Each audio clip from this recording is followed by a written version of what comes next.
भारत विकास परिषद शाखा नागौर के नवनिर्वाचित पदाधिकारियों का दायित्व ग्रहण समारोह आयोजित किया गया। कार्यक्रम का शुभारंभ मुख्य अतिथि कैबिनेट मंत्री राजस्थान सरकार जोगाराम पटेल, परिषद के संरक्षक राष्ट्रीय गतिविधि संस्कार डॉक्टर त्रिभुवन शर्मा, राष्ट्रीय स्वयंसेवक संघ के संपर्क विभाग के सह क्षेत्रीय संपर्क प्रमुख योगेंद्र कुमार और प्रांतीय समन्वयक नृत्य गोपाल मित्तल ने भारत माता और स्वामी विवेकानंद के दिव्य चित्रों के समक्ष दीप प्रज्वलित कर किया। परिषद की परंपरा के अनुसार राष्ट्रगीत वंदे मातरम का सामूहिक गायन किया गया। परिषद के पूर्व सचिव चरण प्रकाश डागा ने सत्र 2024-2025 की गतिविधियों का प्रतिवेदन प्रस्तुत किया। इसके साथ ही इन गतिविधियों का पावर पॉइंट प्रेजेंटेशन भी किया गया। प्रांतीय समन्वयक नृत्य गोपाल मित्तल ने मंचस्थ महानुभावों का परिचय एवं स्वागत करवाया। साथ ही भारत विकास परिषद के लक्ष्य और उद्देश्य को स्पष्ट किया। मुख्य अतिथि कैबिनेट मंत्री राजस्थान सरकार जोगाराम पटेल ने अध्यक्ष रामानुज मालानी, सचिव सुभाष ललवाणी, कोषाध्यक्ष विकास सोनी और संरक्षक आनंद अग्रवाल को शपथ दिलवाई।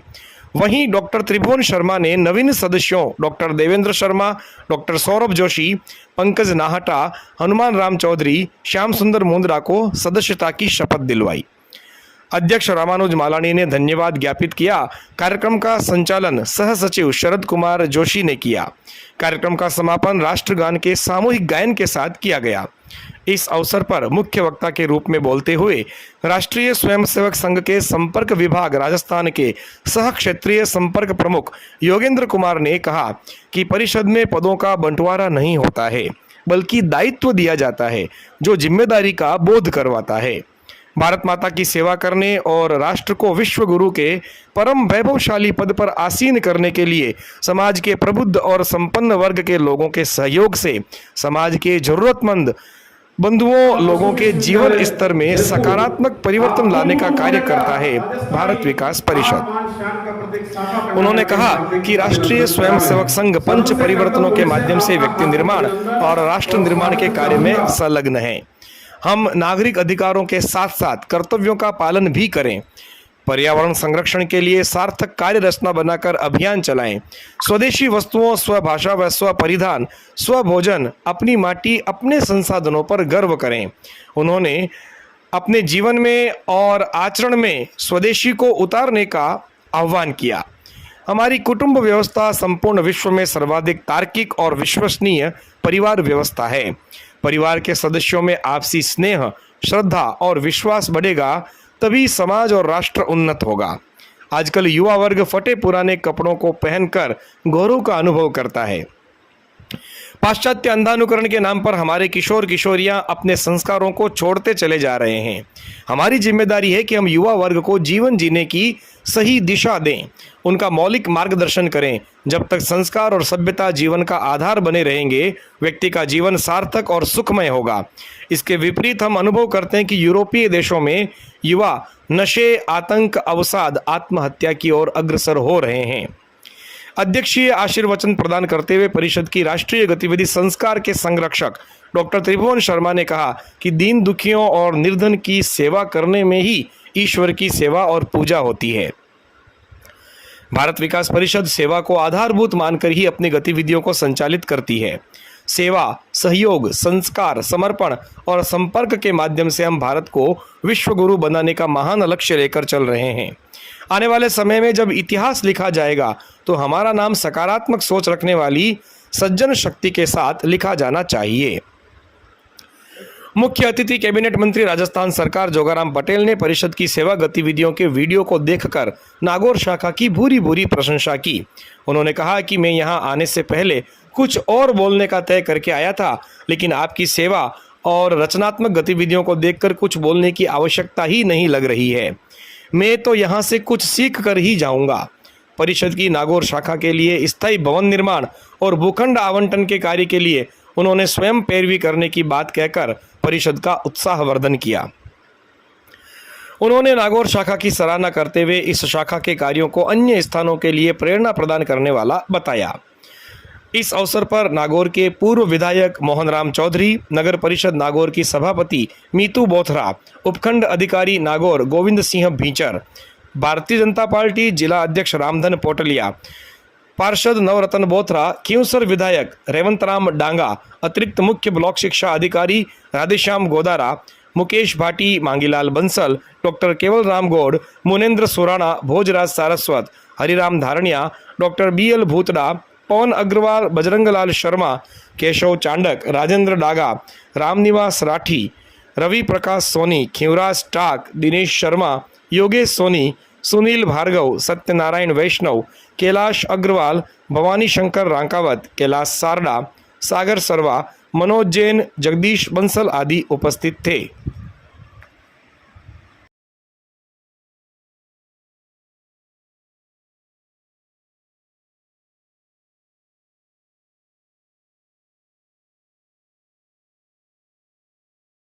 वंदे जगत जननी प्रातः स्मरणीय मां भारती, हम सबके प्रेरक आध्यात्म पुरुष, युवा प्रेरणा स्रोत स्वामी विवेकानंद के चरणों में शत नमन करते हुए भारत विकास परिषद संपर्क से सहयोग, सहयोग से संस्कार और संस्कार से सेवा और सेवा से समर्पण की इस यात्रा का नाम है भारत विकास परिषद।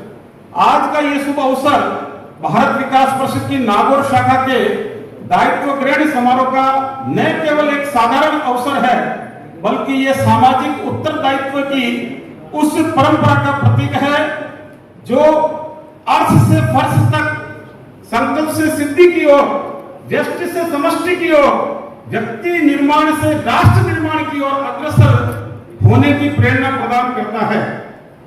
संपर्क से सिंचित, सहयोग के हाथों से निर्मित, संस्कारों के हृदय से स्पंदित सेवा के अंजुन में समर्पण का नैवेद्य है भारत विकास परिषद। परिषद एक विचार है, परिषद एक आंदोलन है। आज हम सबका परम सौभाग्य है, नागौर शाखा इस समारोह के माध्यम से एक नए युग की शुरुआत कर रही है, जहां कर्तव्य, समर्पण और संगठन के 3 स्तंभ पर हम मिलकर के राष्ट्र सेवा की गति को और अधिक तीव्र करने जा रहे हैं। आइए इस पावन इस अवसर को हम अविस्मरणीय बनाएं, अपने मन, मस्तिष्क और हृदय में अंकित करें। संस्कार, सेवा और समर्पण के इस संगम में हम सब मिलकर के भारत विकास परिषद के लक्ष्य, विचारों और आदर्शों को मां भारती परम वैभव सत्ता पर आसीन हो, ऐसे लक्ष्य को और अधिक ऊंचाई पर ले जाने के पथ पर हम सभी मिलकर अग्रसर हो। यह अत्यंत गर्व का और हर्ष का और उत्सव का विषय है कि आगामी 12 अगस्त 2025 भारत विकास परिषद की नागौर शाखा अपने 25वें रजत जयंती वर्ष में प्रवेश करने जा रही है। ये अवसर केवल एक तिथि नहीं है, ये केवल एक तिथि मात्र नहीं है, बल्कि आने वाले 25 वर्षों में या विगत 25 वर्षों में सेवा, संस्कार, संगठन की तपस्या का सम्मान है। ये न केवल एक स्मरण है, बल्कि आत्ममंथन का, नव चिंतन का और नव संकल्प का भी समय है। समाज के प्रत्येक व्यक्ति को, अंतिम छोर तक के व्यक्ति को, पीड़ित, शोषित, वंचित, जरूरतमंद व्यक्ति को समाज की मुख्य धारा में समाज के संपन्न लोगों के धन का सदुपयोग करते हुए सामाजिक समरसता का अनूठा उदाहरण समाज में प्रस्तुत करते हुए समाज की मुख्य धारा में जोड़ने का एक अनूठा प्रयास मात्र है। हम सभी को समाज के प्रत्येक वर्ग को जोड़ने का, उसको संवरने का और उसको सशक्त बनाने के काम में जुटे हुए हैं। मैं नागौर की भारत विकास परिषद की शाखा की संपूर्ण तपस्वी, ऊर्जानिष्ठ और कर्तव्यनिष्ठ कार्यकर्ताओं का इस कार्यक्रम के माध्यम से हार्दिक अभिनंदन करता हूं, हार्दिक स्वागत करता हूं।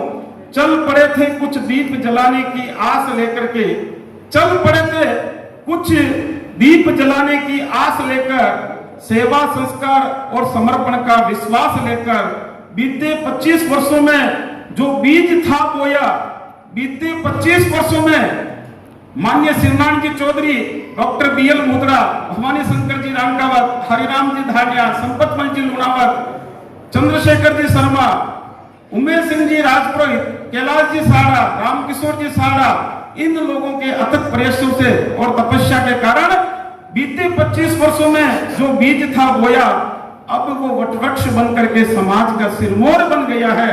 ये कोई यात्रा नहीं दोस्तों, ये कोई यात्रा नहीं, ये एक यज्ञ है। हर सदस्य ने इसमें आहुति देकर के समाज को नई दशा और दिशा दी। अब रजत जयंती की ओर कदम बढ़ाते हैं, अब रजत जयंती की ओर कदम बढ़ाते हैं। नई ऊर्जा, नई प्रेरणा, नई उमंग, नए विश्वास की दीप जलाते हैं, नए विश्वास की दीप जलाते हैं। हर कदम पर संगठन की गरिमा को बनाए रखना है, संस्कारों की इस धरा को और भी अधिक जगमगाना है। हम सबका एक ही मंत्र है, संगठन सर्वोपरि, संगठन प्रथम, चले एकजुट निस्वार्थ और दृढ़ मन क्रम से भारत विकास परिषद की इस ज्योति को और अधिक जलाते रहेंगे। हर युग में सेवा और संस्कार का दीप हम सब मिलकर के जलाते रहेंगे, हम सब मिलकर के जलाते रहेंगे। सूरज बदले चंदा बदले, सूरज बदले चंदा बदले, चाहे बदले ध्रुव तारा, पर मेरे देश की आन न बदले, शान न बदले। ये संकल्प हमारा, ये संकल्प हमारा। इसी कड़ी में आज भारत विकास परिषद के उत्तर पश्चिम रीजन के राजस्थान उत्तर प्रांत की नागौर शाखा के स्थायित्व ग्रहण समारोह में हम सबके बीच में मंच पर उपस्थित है हम सबके प्रिय राजस्थान सरकार के कैबिनेट मिनिस्टर श्रीमान विधि एवं न्याय मंत्री श्री राम जोगाराम जी पटेल। स्वागत में सुंदर सुमनों का हार सजाया है। आज आपके स्वागत का शुभ अवसर आया है। सुनो नागौर वासियों, हम ये स्वागत करते हैं। स्वागत की इस शुभ वेला की आपके करतल ध्वनि से स्वीकृति चाहते हैं, जिसके निर्णय में न्याय की मर्यादा बसती हो, जिनकी वाणी में विधि की गूंज स्पष्ट दिखती हो, ऐसे जनप्रतिनिधि को सादर नमन। हमारा स्वागत है आपका इस मंच पर। बारंबार आपका सानिध्य भारत विकास परिषद नागौर शाखा के लिए गर्व और सम्मान का विषय है। मैं निवेदन करना चाहूंगा श्रीमान दुर्गा शंकर जी बजाज से कि वे पधारे और आज के मंचस्थ मुख्य अतिथि महोदय का श्रीमान मंत्री महोदय का तिलक द्वारा सम्मान करावें। भारत माता की जय। मैं स्वामी विवेकानंद मां भारती के चरणों में वंदन करते हुए आपको सन 2024-25 का प्रतिवेदन प्रस्तुत कर रहा हूं।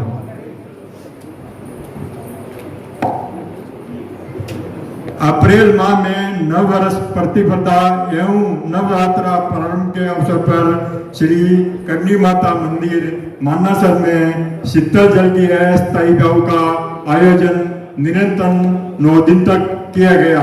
इस सेवा के पुण्य कार्य का अर्थ सोजन श्री नेमीचंद जी मित्तल, श्री नत्य गोपाल जी मित्तल द्वारा ग्रहण किया गया। इस दिन संध्या वेला में 6 बजे महिला सदस्यों द्वारा दीप सज्जा एवं रंगोली का कार्यक्रम रखा गया। जून माह के प्रथम सप्ताह में परिषद द्वारा शिवारी स्थित श्री सानेश्वर महादेव मंदिर परिसर में विष्णु गर्मी पक्षी सेवा अभियान के अंतर्गत परिचय लगाए गए। परिषद के गुरु वंदन छात्र अभिनंदन प्रकल्प प्रभारी विकास सोनी के परिवार के सोचन से पढ़ने व चुकागत की भी व्यवस्था की गई।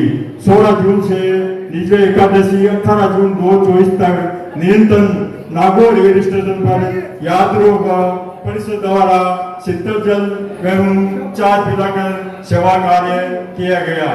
इसी प्रकार शिवाजी पार्क हाउसिंग बोर्ड परिसर में 20 गर्मी में पक्षी सेवा के अभियान के परिंदे और चुकागत लगाए गए। शाखा उपाध्यक्ष गिरिराज परिवार के सोचन से उद्यान परिसर में परिंदे चुका लगाकर पुण्य लाभ अर्जित किया गया। भारत विकास के संस्थापक महासचिव डॉक्टर सूरज प्रकाश जी की जयंती के उपलक्ष्य में परिषद द्वारा शेर श्री रामदेव बिंदी जी का सेवा में आई सेवा समिति में निराश्रित को भोजन कराया गया। चिकित्सा परिषद में मृत्युंजय महादेव परिषद में परिणय चुकाकर लगाकर पुण्य लाभ अर्जित किया गया। इसी सत्र गुरु वंदन छात्र अभिनंदन कार्यक्रम में नागौर शाखा द्वारा भरपूर उत्सव के साथ आयोजित किया गया। इसमें कुल 10,517 विद्यार्थी की सहभागिता रही। कुल 563 गुरुजनों का अभिनंदन किया गया। कुल 41 विद्यार्थी सम्मानित हुए। यह कार्यक्रम नागौर के कुल 20 विद्यालयों में संपन्न किया गया, जिसमें परिषद परिवार की 11 महिला सदस्य व 42 पुरुष सदस्यों ने सहभागिता दी। इस वर्ष बाल विकास परिषद का स्थापना दिवस समारोह नागौर शाखा द्वारा स्वामी विवेकानंद बाल संस्कार केंद्र, अम्बेडकर जयंती, पटरी रोड, कदमपुर में मनाया गया। इस अवसर पर बाल संस्कार केंद्र के भैया बहनों को अल्पाहार, फलाहार, मिष्टान का वितरण किया गया। स्थापना दिवस के अवसर पर आज स्थित राजकीय उच्च प्राथमिक विद्यालय के खेल के मैदान में पौधारोपण कर पर्यावरण संरक्षण का संदेश दिया। इस संत नागौर शाखा द्वारा प्रति वर्ष की भांति स्वाधीनता दिवस अवसर पर नागौर स्टेडियम में आयोजित जिला स्तरीय कार्यक्रम में अस्थायी जल मंदिर की व्यवस्था की गई, जिसका वरिष्ठ सदस्य श्री राधे श्याम जी करवा ने ग्रहण किया। इस संत नागौर शाखा द्वारा 12 जानवर सामान्य प्रतियोगिता 2024 के प्रथम चरण का आयोजन विद्यालय स्तर पर किया गया, जिसमें कुल 14 विद्यालय के 925 प्रतिभागियों ने भाग लिया।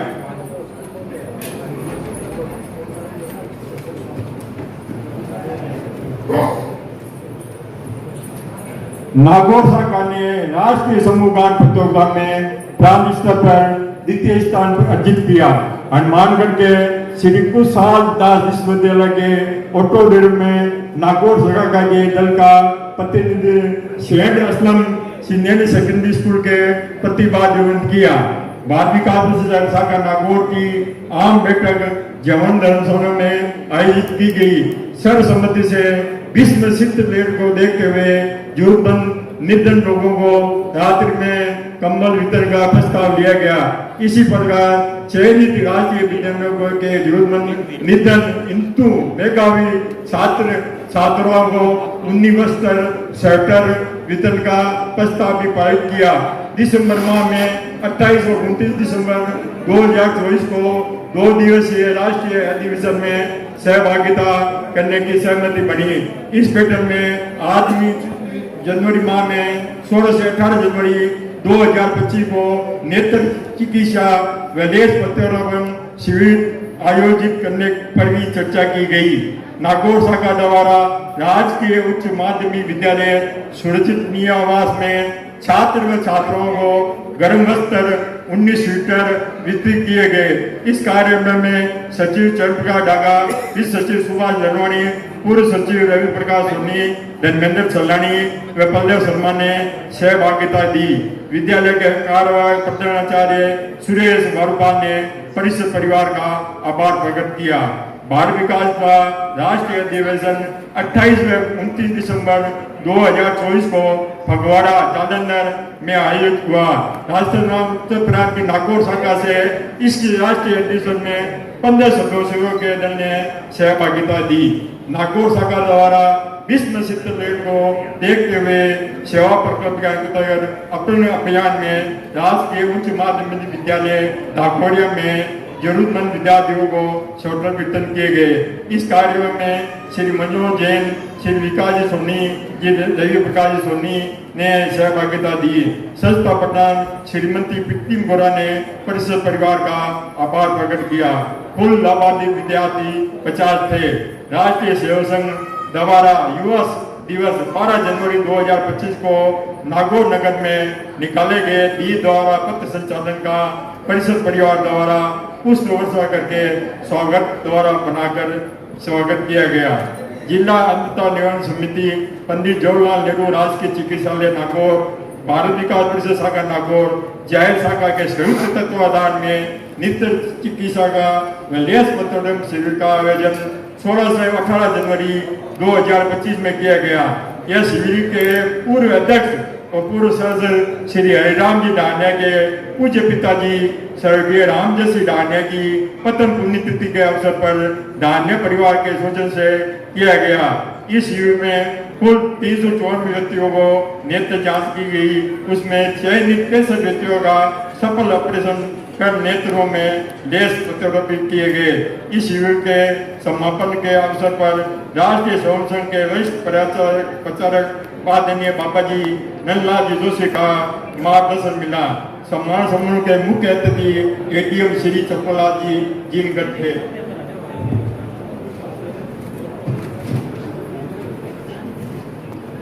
नागौर शाखा की पहल पर मरोड़ उपदान नेत्रदान संपन्न हुआ। नागौर शाखा के पूर्व सचिव शरण कुमार सोनी के प्रयास से बुरावाड़ी निवासी लोकेश व शरद सोनी के पिताजी स्वर्गीय केदारनाथ जी रोड़ा का मृत्यु उपरांत नेत्रदान कराया गया। शीतलाष्टमी के महोन अवसर पर बीकानेर जोधपुर बाईपास रोड पर आयोजित विशाल मेले में प्रति वर्ष भारतीय परिषद परिवार द्वारा अस्थायी चौ के सेवा प्रदान की गई। इस वर्ष सेवा का अर्थ सौजन वरिष्ठ सदस्य राज्य वित्त सचिव श्री रामानुजी मालानी ने ग्रहण किया। नागौर सरकार द्वारा 14 अप्रैल 2025 को पंडित जवाहरलाल नेहरू राष्ट्रीय चिकित्सालय परिषद में संविधान निर्माता परम श्रद्धेय बाबा साहब भीमराव अम्बेडकर जी की जयंती का कार्यक्रम रोगियों उनके परिजन को फल वितरण कर मनाया गया। फल वितरण के बाद बाबा साहब और भारतीय संविधान प्रबुद्ध जन संगोष्ठी आयोजित की गई, जिसमें एन के बंसीलाल जी भाटी का मुख्य वक्ता के रूप में अतिरिक्त जिला कलेक्टर श्री चप्पलाल जी जीनगढ़ का मुख्य अतिथि के रूप में मार्गदर्शन मिला। इसी संदर्भ में 15 अप्रैल 2025 को स्वामी विवेकानंद महाशिष्टाल केंद्र खतरपुर के भैया बहनों को पात्र सामग्री का वितरण किया गया।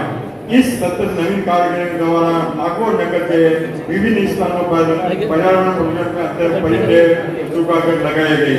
निजी भवन पर नागौर रेल स्टेशन पर कुल 500 मीटर सिक्योरिटी की सेवा परिषद द्वारा रेल यात्रा की गई। इस मदद की देते हुए नागौर रेल स्टेशन पर 800 मीटर चार की सेवा की गई। जिला प्रशासन नागौर के आह्वान पर वंदे गंगा जल संरक्षण जन अभियान में परिषद के सदस्यों द्वारा 2 दिन प्रताप सागर तालाब की स्वच्छता में श्रमदान कर सहयोग किया गया, जिनके लिए प्रशासन द्वारा आयोजित समापन समारोह में माननीय शिक्षा मंत्री महोदय श्री मदन जी दिलावर के हाथों से परिषद परिवार को सम्मानित किया गया। 2 दिन पहले 27 जून 2025 को परिषद के संस्थापक राष्ट्रीय महासचिव डॉक्टर सुब्रत जैन की सेवा के अंतर्गत जरूरतमंद लोगों शेख रामदेव वित्ती राष्ट्रीय चिकित्सा परिषद में सारी सेवा समिति में रोगियों के परिजन भोजन करवा के मिष्ठान वितरण कर मनाई गई। आगामी जुलाई और अगस्त में परिषद द्वारा राष्ट्रीय स्तर पर मातृ समिति और किशोरियों में अलगता हीमोग्लोबिन संबंधी जांच का व्यापक अभियान चलाया जाएगा। आगामी सत्र में नागौर सरकार द्वारा इकाई प्रकल्प के रूप में नगर परिषद नागौर द्वारा महिला व बालिका कौशल व विकास एवं प्रचार में गतिविधि केंद्र निश्चित करने का लक्ष्य रखा गया है। भारत माता की। मैं भारत विकास परिषद अपना दायित्व लें के पद का दायित्व ग्रहण करते हुए महान गर्व का अनुभव करता हूं। मेरी परिषद के आदर्शों, उद्देश्यों और उनकी अंतर्भूत मर्यादाओं में दृढ़ आस्था है। मैं सदैव परिषद के संविधान, नियमों तथा निर्देशों के अनुरूप पूर्ण निष्ठा, लगन तथा अनुशासन से साथ अपने दायित्व का निर्वहन करते हुए परिषद का गौरव बढ़ाने का प्रयास करूंगा और ऐसा कोई कार्य नहीं करूंगा जिससे इसकी गरिमा कम हो। भारत माता की जय। आपको बहुत बहुत बधाई।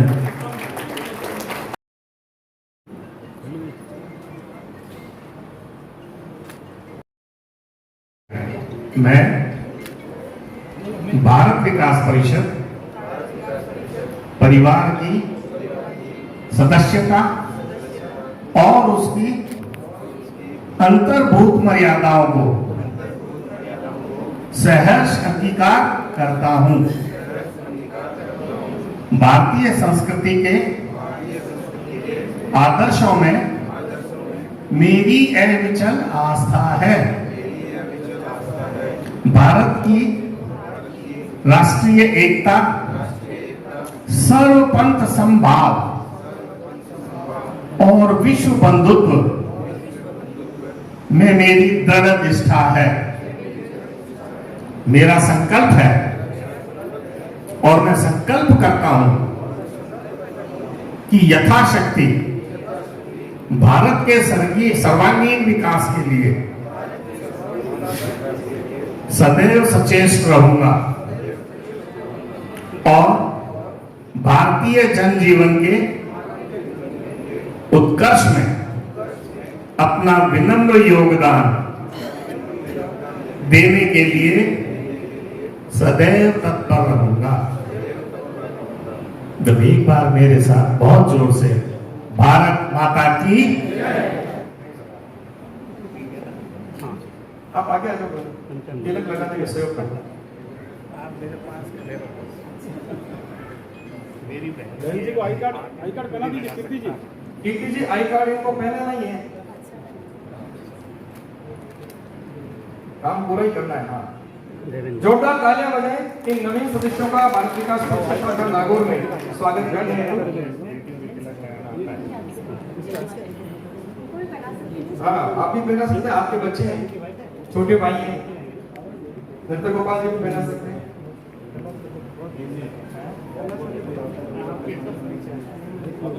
हमें आशा ही नहीं, पूर्ण विश्वास है कि ये नई टीम भारत विकास परिषद की सेवा और रचनात्मक गतिविधियों में एक नए आयाम स्थापित करेगी। नया खून है, निश्चित रूप से कुछ नवाचारों के साथ परिषद का नाम राजस्थान उत्तर प्रांत में और संपूर्ण क्षेत्र में ख्याति प्राप्त करेगा। इसी आशा के साथ इन सभी नए सदस्यों का एक बार पुनः हमारे परिवार में हार्दिक स्वागत एवं अभिनंदन। बहुत बहुत बधाई आपको। भारत माता की। आज नागौर की पवित्र ऐतिहासिक धरती पर एक बहुत ही अनूठे मर्यादित राष्ट्र निर्माण, राष्ट्र सेवा, व्यक्ति निर्माण और व्यक्ति की सेवा में समर्पित भारत विकास परिषद के दायित्व ग्रहण समारोह में और परिवार में नए सदस्यों का पदार्पण होने के इस कार्यक्रम में सबसे पहले मैं आभार व्यक्त करूंगा परिषद के सभी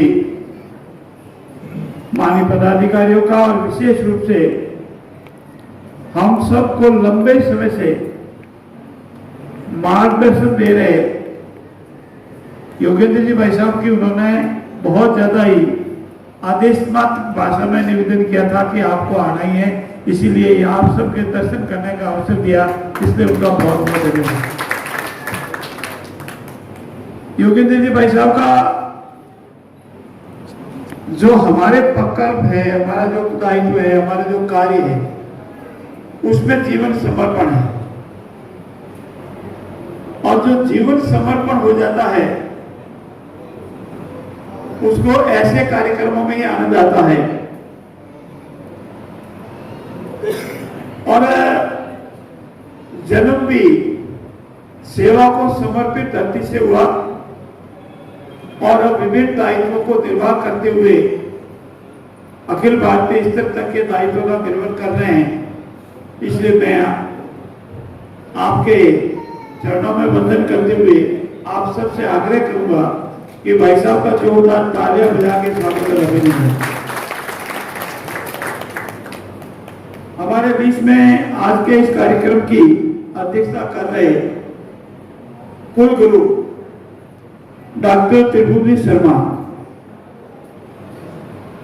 और अभी थोड़े समय पहले ही हमने कुलगुरु का ये दायित्व का शब्द सभी विश्वविद्यालयों में वाइस चांसलर के कुलपति के स्थान पर जोड़ा है।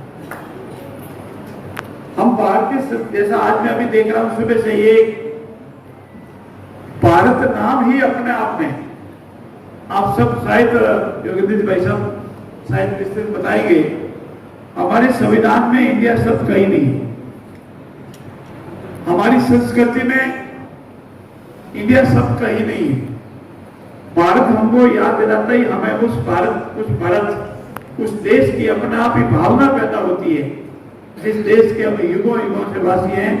और इस भारत विकास परिषद में फिर भारत, फिर उसका विकास और उससे संगठन का नाम परिषद, ये हमारे अपने आप ही हमको अनुभूति दिलाता है कि हम किस देश के वासी हैं।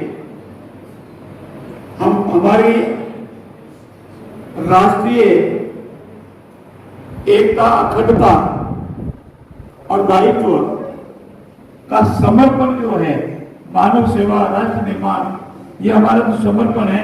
इसीलिए ये कुलपति और वाइस चांसलर जो भी शब्द पहले आयात थे उसको समाप्त कर अब हमारे कुल गुरु के चरणों में वंदन है। और कुल गुरु कहते हैं अपना भाव पैदा होता है, वाइस चांसलर से वो भाव पैदा नहीं होता जो भाव होना चाहिए हमारे। और कुल गुरु और नृत्य गोपाल जी का तो आपने नृत्य देखा ही है, पिछली बार भी देखा ही था। अब नृत्य गोपाल जी, आप ये जो बोले इसको रिकॉर्ड करा के जाना, ये इतने नए नए शब्द, ये नए नए शब्दों की खोज, ये लय में बोलना, समय अनुकूल बोलना, व्यक्ति अनुकूल बोलना, ये अपने तो देख देख के हैरान रह जाते हैं। पर ये सरस्वती की मेहरबानी है, और जिनके ऊपर सरस्वती की मेहरबानी होती है वो ऐसा ही होगा। मैं नृत्य गोपाल जी का भी आभारी हूँ, तो उनका भी बहुत बड़ा पिछले कार्यक्रम आया था, सबसे लगाकर अनेक बार आग्रह रहा, आधे साथ में आग्रह रहा भाई के नाते कि नहीं आपको आना ही है। मेरे विधानसभा में साथी अभी यहाँ ब्याज में थे, रेवतराम जी धागा साहब अभी पधार गए हैं। आप सबके आशीर्वाद से मैं भारतीय जनता पार्टी का सबसे छोटा कार्यकर्ता होने के नाते,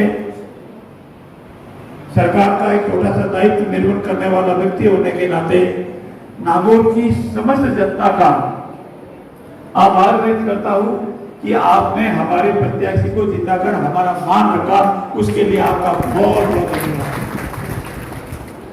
आदरणीय मोहन जी चौधरी साहब, अभी भाई साहब योगेंद्र जी बता रहे थे पूरा आपका जीवन वृत्तांत, लेकिन मैं पिछले 40 सालों से भाई साहब से परिचित हूँ। मेरे राजनीतिक जीवन में अगर किसी व्यक्ति का अहम रोल है तो वो मोदी भाई साहब का है।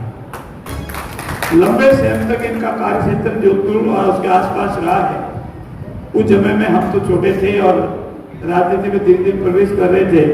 आदरणीय मोहन साहब हमारे यहाँ उनके विधायक, रामधन जी जो हमारे वरिष्ठ उद्यमी हैं, काफी सक्रिय है, विभिन्न पदों में काम कर चुके हैं, और अभी नवनिर्वाचित हमारे जिला के अध्यक्ष हैं, उनका भी बहुत बहुत धन्यवाद। और नीतू जी बोरा नीतू जी पिछली बार था सब, ये हमको पत्रकारों ने पूछा कि ये आपके पार्टी का ये है, ये अविश्वास प्रस्ताव है। मैंने आपको याद होगा, आपके मौजूद किया था कि ये आराम से जीत के निकलेगी, ये मान के चले। और इनके साथी पार्षदों का धन्यवाद है, चाहे वो आए चाहे वो नहीं आए, साथी पार्षदों को बहुत बहुत आभार है। आप सबका भी आभार है कि आज आपने इनकी हौसला अफजाई की, इन्होंने प्रयास किया। पर अब नीतू जी हमारा डबल दायित्व हो जाता है कि जनता की सेवा में पुनः उसी रूप में लगातार लगे रहें। मैं अन्य विराजमान सभी सज्जनों का भी आभार व्यक्त करता हूं। और नवीन कार्यकारिणी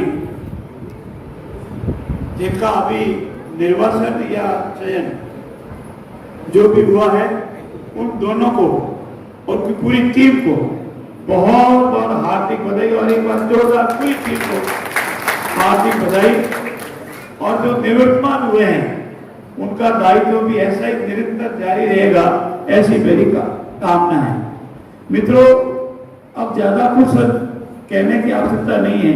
जब परिषद का वर्तमान प्रस्तुत हुआ, चलचित्र की मार्फत भी सब बता दिया गया, तो हमारी परिषद क्या करती है ये हर व्यक्ति को जानकारी है। और जो हमारे नए सदस्य जुड़े हैं और आपके इस कार्यक्रम को देखकर और भी जुड़ेंगे, लेकिन एक जो खासियत मैंने देखी, परिषद में विभिन्न विभागों के हो, विशेषज्ञ हो, समाज सेवी हो,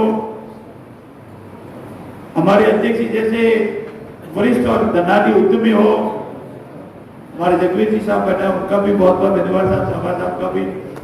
और ऐसे लोगों का अगर इस परिषद में जुड़ा होता है तो निश्चित रूप से परिषद का जो मेन उद्देश्य है सेवा, समर्पण और राष्ट्र निर्माण, उसमें योगदान मिलता है। और ये परिषद ऐसी संस्था है जिसमें सर्वपत्निक सदस्यता ग्रहण होती है, हमारी मातृ शक्ति भी इसमें पूरा योगदान देती है। इसलिए ऐसे कार्यों में जो कार्य जनता की सेवा के लिए है, संस्कार योजना हो, सेवा योजना हो, संपर्क योजना हो, और अभी जो विकास की पुस्तिकाएं या बड़ी जिसको मैं लेके आया, जैसे बेटी बचाओ बेटी पढ़ाओ, बहुत ही जरूरी था। ये मैं विशेषकर 2 लाइन निवेदन करना चाहूंगा। जब आदरणीय मोदी जी ने ये नारा दिया था, तब ऐसा समाज में बहुत ज्यादा इम्बैलेंस था हमारी बेटियों और बेटों के पैदा होने में। फिर उनका जो संरक्षण कहते हैं, उसमें हम लोग पहले बेटा पैदा होता था तो थोड़ा बहुत ज्यादा खुशी मनाते थे, बेटी होता तो ठीक है, लेकिन अब वो समय बिल्कुल उल्टा हुआ है और आज बहुत कम अंतर रह गया है जनरेशन वाला। अभी हमारे यहाँ बेटी के जन्म पर बहुत ज्यादा खुशियां मनाई जाती है, बेटे के बराबर और कई कई जगह तो बेटे से भी अधिक। तो ये जो जागृति आई है और इस जागृति को भारत विकास परिषद निरंतर आगे बढ़ा रही है, इसीलिए मैं भारत विकास परिषद का हृदय से आभार व्यक्त करता हूँ कि ये समाज की महती आवश्यकता थी। ये खाली नारा नहीं है, ये हमारे समाज को बैलेंस रखने के जरूरी था।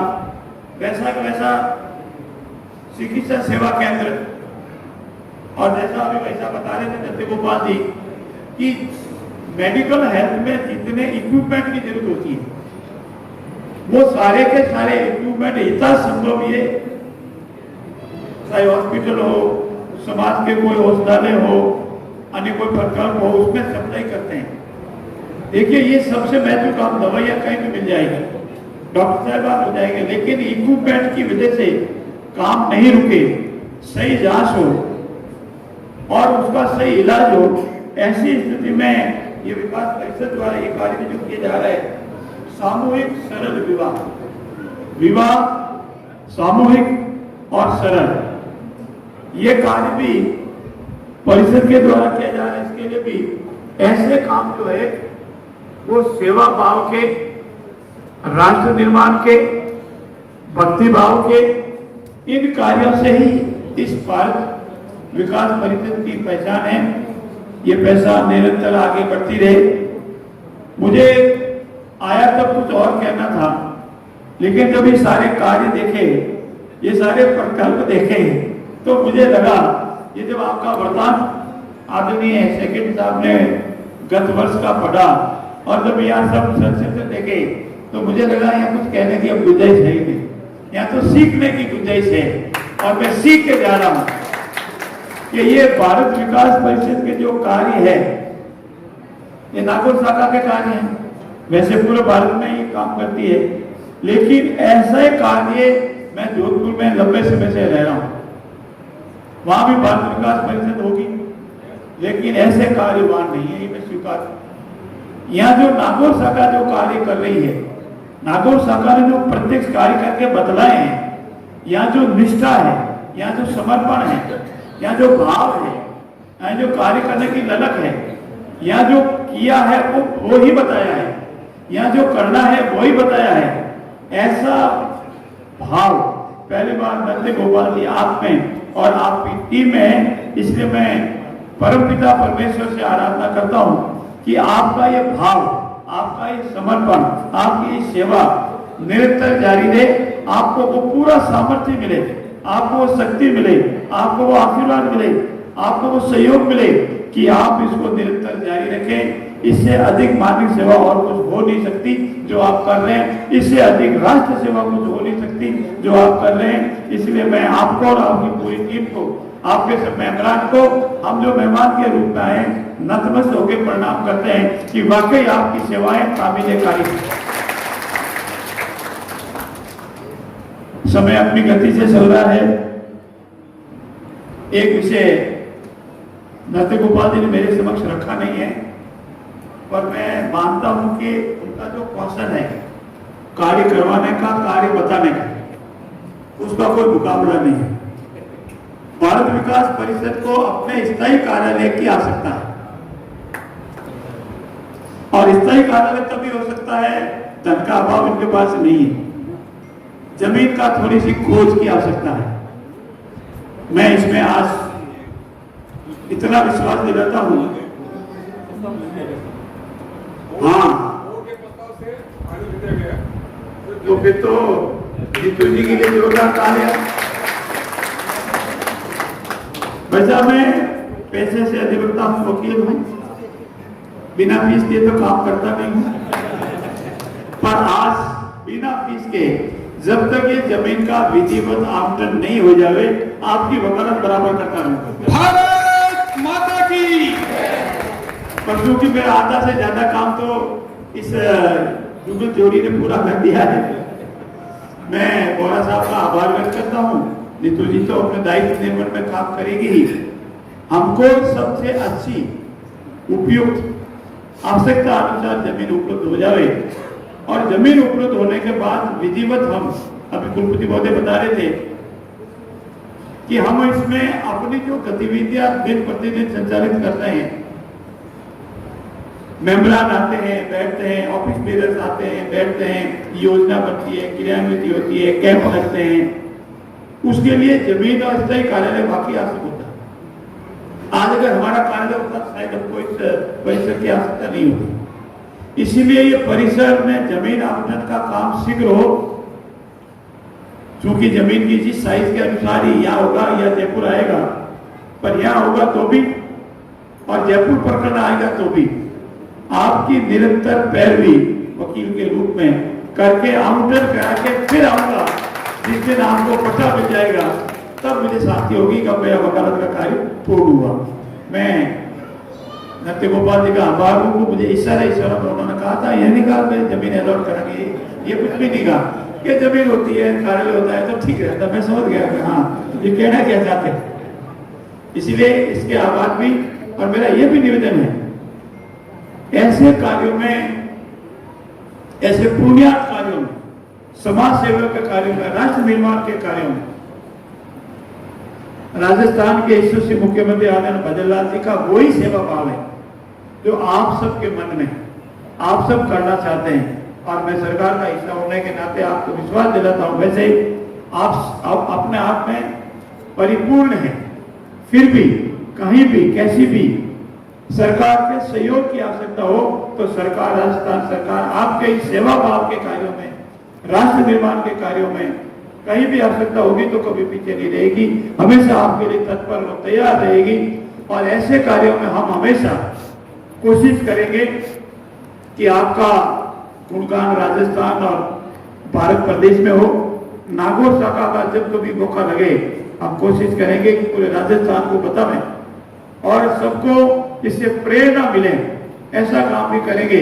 चाहे जयपुर में हो या अन्य स्थान पर हो, हम नागौर शाखा का ये जो कार्य करने का जो प्रकल्प है, जितने कार्य किए हैं उन कार्यों को सभी को बता, ताकि वो लोग भी जैसे मैं जोधपुर से हूँ, वो प्रेरणा हो, बीकानेर हो, उदयपुर हो, कोटा हो, जहाँ कहीं भी हो, वो प्रेरणा लेके इसी भाव से काम करें, इसी लगन से काम करें, और इसी भाव और लगन से काम हुआ तो भारत विकास परिषद का गठन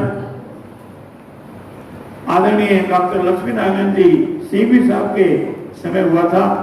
मैं इतना निवेदन अवश्य कर सकता हूं कि वो हमारे जोधपुर के थे, इसीलिए वो भी बहुत समय की बात हो गई है।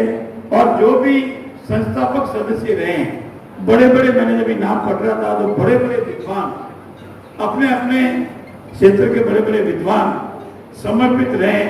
मैं उनके भी याद करते हुए ईश्वर से प्रार्थना करता हूं कि जो आज इस संसार में नहीं है, ईश्वर उन्हें अपने पास रखे, उनको शांति दें, और जो कार्य में लगे हुए हैं, चाहे भारत विकास परिषद का राष्ट्रीय परिषद हो, राजस्थान की परिषद हो या नागौर शाखा की परिषद हो, उन सबको बड़ शक्ति मिले, भाव इसी तरह निरंतर कायम रहे और ऐसे कार्यक्रम होते रहे। जन सेवा से बड़ा कोई सेवा नहीं। अंतिम पंक्ति में खड़े व्यक्ति की सेवा से और कोई सेवा नहीं है, और हम प्रेरणा ले रहे हैं स्वामी विवेकानंद से। हमारे लिए हिंदुस्तान का नाम रोशन करने, हमको प्रेरणा देने के स्वामी विवेकानंद जी है। भारत माता हमको आशीर्वाद देती है। मैं पुनः आप सबका बहुत बहुत आभार व्यक्त करता हूं, क्योंकि समय की मर्यादा के अनुरूप और इस कार्यक्रम की मर्यादा के अनुरूप हमारे मुख्य वक्ता आपके समक्ष अपनी बात रखेंगे और उनकी बात हम सब सुनना भी चाहेंगे। इसलिए मैं पुनः आभार व्यक्त करते हुए, आपने जो मान दिया, आदर दिया, सम्मान दिया, अपनी बात कहने का अवसर दिया, आप सबके दर्शन करने का अवसर दिया, उसके लिए पुनः आपका बहुत बहुत धन्यवाद। जय हिंद, जय भारत। साधना का पथ कठिन है, शपथ लेना तो सरल है, शपथ लेना तो सरल है, पर निभाना ही कठिन है। साधना का पथ कठिन है, साधना का पथ कठिन। आज इस प्रकार का ये कार्यक्रम है, तो बाकी संस्थाओं में जो कार्यक्रम होते हैं और आज का जो कार्यक्रम है, तो उसके विशेषता आप सबको ध्यान में आई होगी। कार्यक्रम का नाम क्या है, फोकस क्या है, वो है दायित्व ग्रहण समारोह। अर्थात भारत विकास परिषद का वैशिष्ट्य है, यहाँ पद नहीं, यहाँ दायित्व है, और इसलिए यहाँ नाम भी लिखा है दायित्व ग्रहण समारोह है। तो इसलिए यहाँ पर कोई पद नहीं, कोई अहंकार नहीं है, एक जिम्मेदारी है, एक दायित्व है। तो वैसे तो सभी का दायित्व है, कुछ लोगों की यहाँ जानकारी मिली, लेकिन हम सबका भी एक सामाजिक उत्तरदायित्व है। तो इस प्रकार का एक विशेष प्रकार का भाव जगाने वाला ये दायित्व ग्रहण समारोह आज का कार्यक्रम है। और इसलिए संगठन की व्यवस्था के अनुसार ऐसे वर्तमान और निवर्तमान सभी को ही आज इन्होंने ये दायित्व ग्रहण किया है, तो उन सबको मेरी ओर से बहुत बहुत हार्दिक शुभकामनाएं। और जो नव आगंतुक है, नए जिनकी सदस्यता हुई है, वो भी आने वाले समय में इस कार्य को समझ करके और अच्छी प्रकार से यह संगठन का काम करने में अपनी भूमिका निभाएंगे। तो ऐसे ही मैं अपनी शुभेच्छा परमात्मा से ये प्रकट करता हूँ। तो ऐसा आज का ये कार्यक्रम है, और पूर्व के वक्ता, बाकी सब कार्यकर्ता, उन सबके द्वारा भी दीनहीन सेवा ही परमेश की अर्चना, केवल उपदेश नहीं कर्म रूप साधना। और इस प्रकार का एक सेवा, संस्कार, सहयोग, संपर्क, समर्पण, ये जो बातें हैं, इस प्रकार की सब बातों को समेटते हुए और एक सेवा को, भाव को समाज जीवन में पुष्ट करने का प्रयास करने वाला यह भारत विकास परिषद संगठन, और उसके हम सभी और सबसे से यहाँ पर हित चिंतक यहाँ पर विराज हुए हैं। कुल मिलाकर के भारत विकास परिषद यानी सेवा के क्षेत्र में काम, और ऐसे यहाँ भी पीपीटी के माध्यम से बहुत सारे कार्यक्रम वर्ष भर के नागौर शाखा के द्वारा करनी हम सबके सामने रखे गए थे। तो मेरा मन बड़ा प्रसन्न हुआ, मुझे भी लगा कि नागौर की जो शाखा है भारत विकास परिषद की, वो कितने प्रकार के और सेवा के काम, सहयोग के काम, संस्कार के काम समाज हित के लिए आज कर रहे हैं। वो मेरा मन भी बड़ा प्रसन्न हुआ। आप सबको इसके लिए बहुत बहुत धन्यवाद भी आपकी शाखा का आपको कि आप कितने प्रकार के और ये सारे कार्यक्रम करते हैं। भगवान आपको और अधिक इस प्रकार के कार्य कार्यक्रम करने की क्षमता योग्यता दे। ऐसी शुभकामना आज की अवसर पर मैं प्रकट करता हूँ। और कुल मिलाकर के हम सभी देश के जिम्मेदार नागरिक भी हैं और इसलिए 5 बातें मैं आप सबके सामने रखकर के इस बात को पूर्ण करूँ। वर्तमान का जिस प्रकार का एक वैश्विक परिदृश्य हम सब देखते हैं, तो अपने इस भारत देश के 2 प्रकार के पक्ष हम सबके सामने हैं। एक पक्ष है कि आज संपूर्ण विश्व के अंदर भारत की वैश्विक प्रतिष्ठा, एक भारत का सम्मान का स्थान निरंतर इस पूरी दुनिया भर में आज हम सब लोग देख रहे हैं बढ़ता है। उसको बोलते हैं वैश्विक प्रतिष्ठा। आज विश्व के 190 देश है, भारत का योग है, भारत का आयुर्वेद है और भारत की बहुत सारी बातों का आज पूरा विश्व स्वीकार कर रहा है। इस विश्व रंगमंच पर 1-2 देश छोड़ देते हैं तो बाकी संपूर्ण दुनिया, सारा संसार आज भारत की ओर एक आशा भरी दृष्टि से देख रहा है। और हमने जिस परम महबूब की विश्व गुरु की जो कल्पना की थी, वो आने वाले समय में अति शीघ्र हम सबको साकार होते हुए आज हमारा भारत देश एक विकसित भारत, एक वैश्विक शक्ति के रूप में ये इससे हो रहा है। और इसलिए ये जो भारत देश की जितनी प्रकार की विशेषताएं हैं, भारत का जो सम्मान का स्थान है दुनिया भर में, ये सब देख करके दूसरा पक्ष ये भी ध्यान आता है कैसे कुछ विदेशी शक्तियां हैं, ताकतें हैं, जिनको भारत का बना हुआ ये सम्मान का स्थान ये उनको पच नहीं रहा है, क्योंकि उनके अपने हित है, उनके अपने स्वार्थ है, उनकी अपनी कुछ महत्वाकांक्षाएं हैं, उसकी पूर्ति करने के लिए वो इस विश्व रंगमंच पर भारत की प्रतिष्ठा कैसे कमजोर हो, भारत देश का बना हुआ ये हिंदुत्व का प्रचंड वातावरण ये कैसे दूषित हो, तो ये सब करने के लिए वो अलग अलग प्रकार के प्रयत्न कर रहे हैं। चाहे जाति के नाम पर समाज को आपने सामने करना है, चाहे समाज जीवन में भिन्न प्रकार के भ्रम निर्माण करते हुए इस समाज जीवन को, देश राष्ट्र को कैसे कमजोर कर सकते हैं, ऐसी तरह तरह की बातें चल रही है। हम सबको ध्यान में विस्तार से बताने की आवश्यकता है। लेकिन आज का जो समय चल रहा है 2025, 2047 विकसित भारत और 1947 से पूर्व का भारत और 2025 का भारत, एक मूलभूत हम सबको अंतर ध्यान आता है कि आज 2025 का भारत यानी क्या है, गुलामी की मानसिकता से मुक्त और आत्मविश्वास से युक्त एक बड़ी उड़ान भरने की ओर आज हमारा भारत देश ये इस समय एक सक्षम भारत, विकसित भारत बनने की ओर आगे बढ़ रहा है।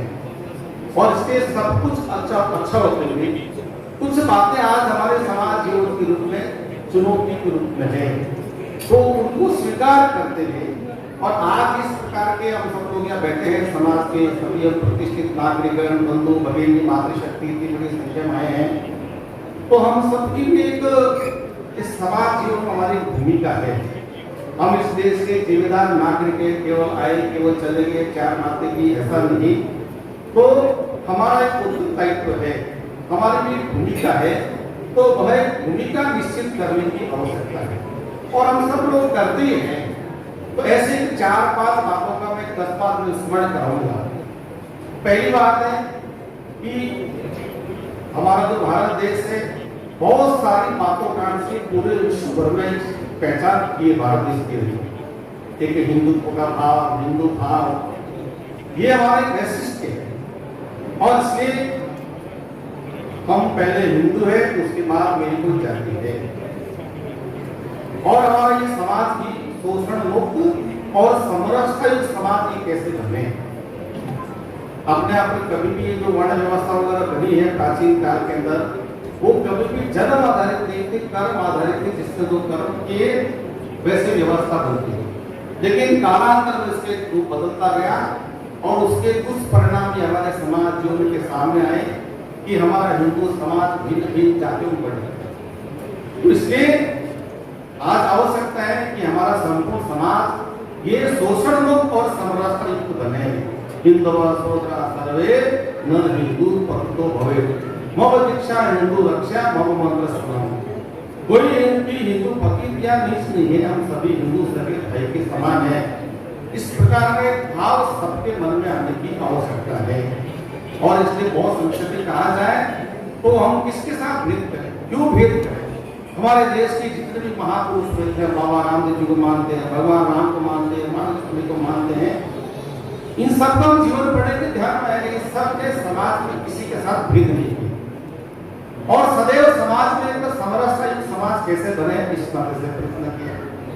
बाबा रामदेव जी को हम सब पूछते हैं, वहां जाते हैं दर्शन करने के रामदेव राम, तो डाली भाई को धर्म में बनाकर समाज में संदेश दिया। अब डाली भाई कौन थी? मेघवा समाज से स्वयं कंवर राजपूत थे, लेकिन उनको धर्म में बनाकर समाज में संदेश दिया कि कोई ऊंचा नहीं, कोई नीचा नहीं, कोई छोटा नहीं, कोई बड़ा नहीं, आपको सर्वभूतेषु सब में एक ही आत्मा का रूप कैसा हमारा वेदों में कहा। और इससे आज इस भाव को और अधिक पुष्ट करने की आवश्यकता है। इस भाव को लेकर के मेरे परिवार में कोई आ सकते हैं, कहीं जा सकते हैं, ऐसा एक समरस युक्त वातावरण की संपूर्ण समाज का बने, उसकी शुरुआत हम सब लोग अपने अपने घर परिवार से करेंगे तो निश्चित रूप से हमारा समाज की समरस स्थान। पर्यावरण संरक्षण, प्रकृति, ये सब मानव जाति का संपूर्ण मानव जाति का हिस्सा है। और इसलिए पेड़, प्लास्टिक, पानी के आधार पर ये प्रकृति का संरक्षण करना आवश्यक है। प्रकृति का पर्यावरण का संरक्षण होगा तभी ये जंगल, जीव, जंतु, मनुष्य ये सब उसी में से बचने वाले हैं। ये तो हमने देखा है इस बार भी गर्मी जैसी पड़ी थी, उसमें 50 डिग्री के आसपास तापमान ही चल रहे थे। अभी समय पर गर्मी नहीं, समय पर बरसात नहीं, एक क्लाइमेट बदलता हुआ दिखता है। तो कहीं ना कहीं हम प्रकृति का दोहन तो करें, लेकिन इस प्रकृति पर्यावरण के संरक्षण के लिए हम क्या करते हैं? इसलिए अपेक्षा है हम सबका जीवन पर्यावरण अनुरूप जीवन करना चाहिए। आज इस पृथ्वी पर निवास करने वाले हर मनुष्य को 400 से अधिक वृक्ष लगाने का ये प्रकृति का आज की तारीख में दिन है। और इसलिए ट्रिपल बी, पेड़, प्लास्टिक, पानी, जितने अधिक पेड़ लगेंगे ये प्रकृति और पर्यावरण का संरक्षण ये होने वाले हैं। इसलिए हम अपना विचार करें, क्योंकि अपेक्षा ऐसी है कि 400 से अधिक वृक्ष लगाना ये प्रकृति का हर मनुष्य पर है। जन्म से लेकर के मरने तक हर व्यक्ति को लकड़ी की आवश्यकता होती है। और हम कितने पेड़ लगा रहे हैं? ये हमारे गोदाराम साहब जोधपुर जिले के हैं, उन्हीं से चुनाव लड़ते हैं, इनकी विधानसभा में शायद वो केजरी का विश्व इतिहास की पर्यावरण संरक्षण की अब तक की सबसे बड़ी घटना है कि 363 लोगों ने वृक्ष की रक्षा करने के लिए अपना बलिदान कर दिया। कैसे नहीं, इससे बड़ी कोई विश्व इतिहास में ऐसी घटना नहीं है पर्यावरण संरक्षण की। तो इस मारवाड़ के क्षेत्र के हम सब लोग हैं, तो हम सबके मन के अंदर अधिकाधिक वृक्ष लगाने का, हमारा प्लास्टिक मुक्त जीवन कैसे बन सकता है? प्लास्टिक की वस्तु में रखी हम कोई भी चीज का उपयोग करते हैं तो उसका केमिकल हमारे शरीर में जाता है, प्लास्टिक कभी नष्ट नहीं होता है। धीरे धीरे आने वाले समय हमारा प्लास्टिक मुक्त जीवन और पानी का संरक्षण करना, तो ऐसे पेड़, प्लास्टिक, पानी के आधार पर प्रकृति और पर्यावरण का संरक्षण करना आज समाज की हर व्यक्ति का दायित्व है। लेकिन तीसरी बात आती है परिवार संस्कार। हम सब ये जानते हैं कि भारत प्राचीन काल में जो कुछ भी था, विश्व गुरु के स्थान पर ये सारी बातें हमने सुनी है। तो भारत जो कुछ भी था उसका आधार था भारत की परिवार व्यवस्था। आज भी भारत जो कुछ भी उसका आधार भारत की परिवार व्यवस्था है। अब इस बात का अध्ययन भारत से बाहर के लोगों ने, विदेशी आक्रामकों ने किया कि भारत में ऐसी कौन सी खास बात है कि भारत जो है और इस प्रकार के एक सम्मान का स्थान का बना हुआ है।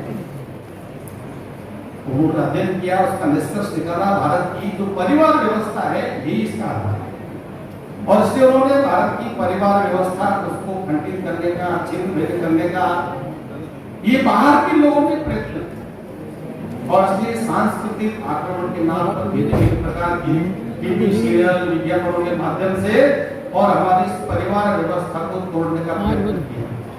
बीच में चला था 5-7 साल पहले कहानी घर घर की, या माता बहने बैठी या बने खाना ले।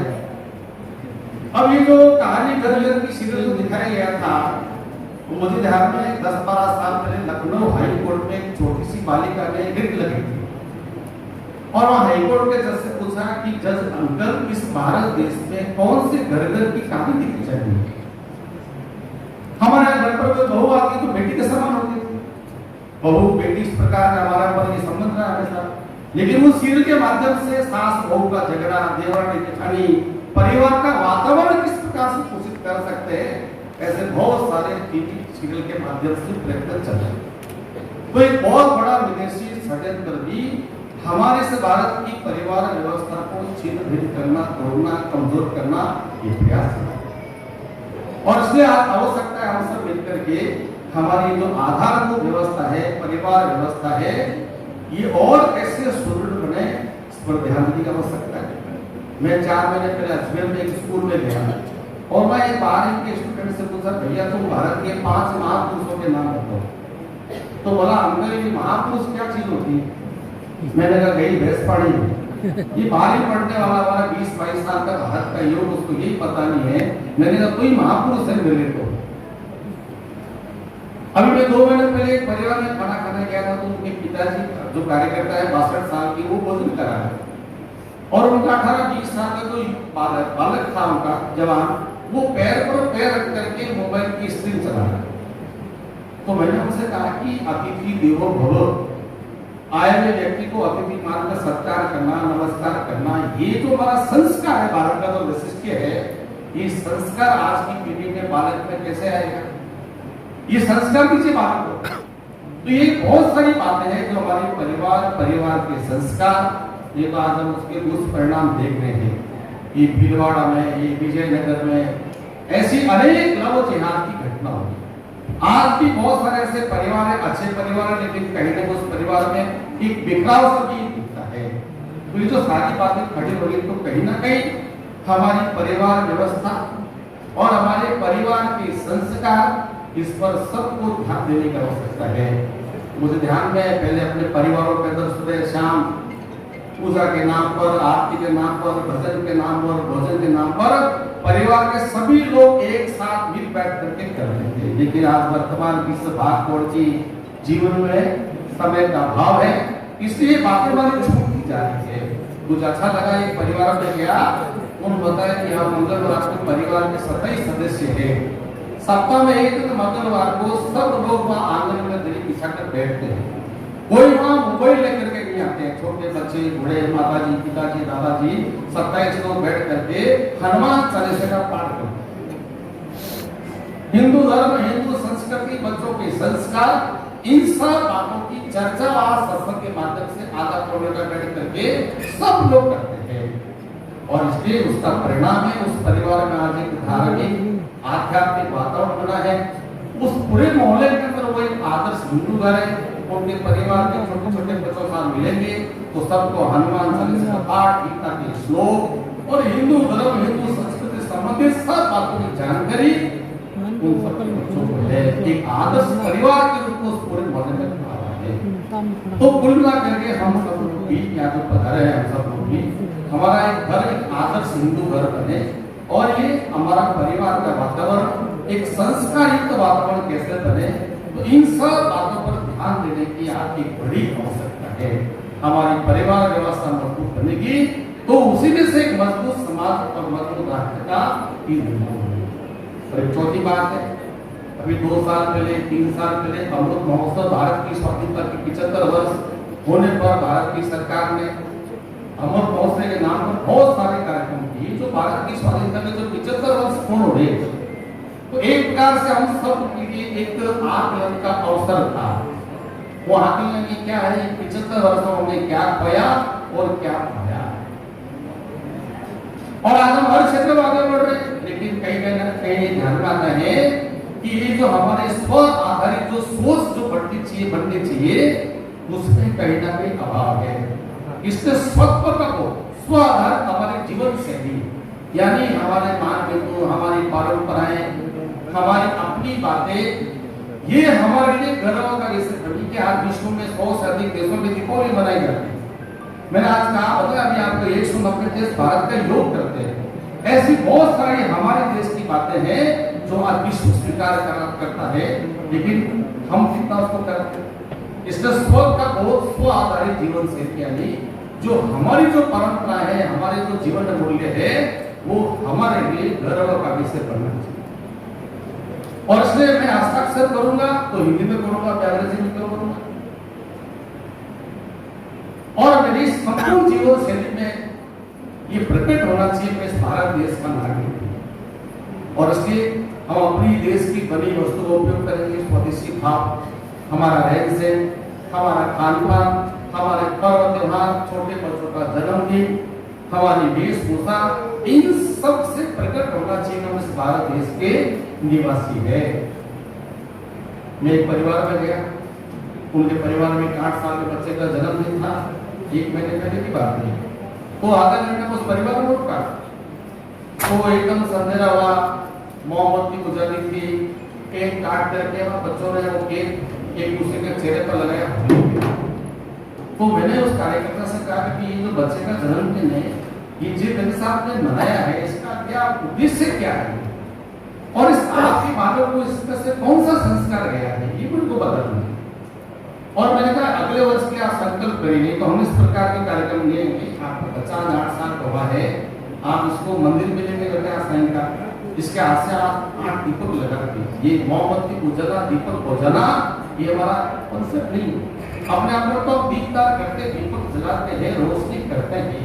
इस बालक के हाथ से 8 दीपक लगाते हैं, गौशाला में लेकर जाते, इसके हाथ से चारा लगाते, एक पेड़ लगाते, जो समाज में निराश्रित बंधु इसके हाथ से रोशनी का काम कराते। इस आपके 8 साल के बच्चे को एक जीवन दृष्टि करती, इसको संस्कार का कृपया अगले वर्ष आप जब मनाए इन सब बातों को ध्यान रखें।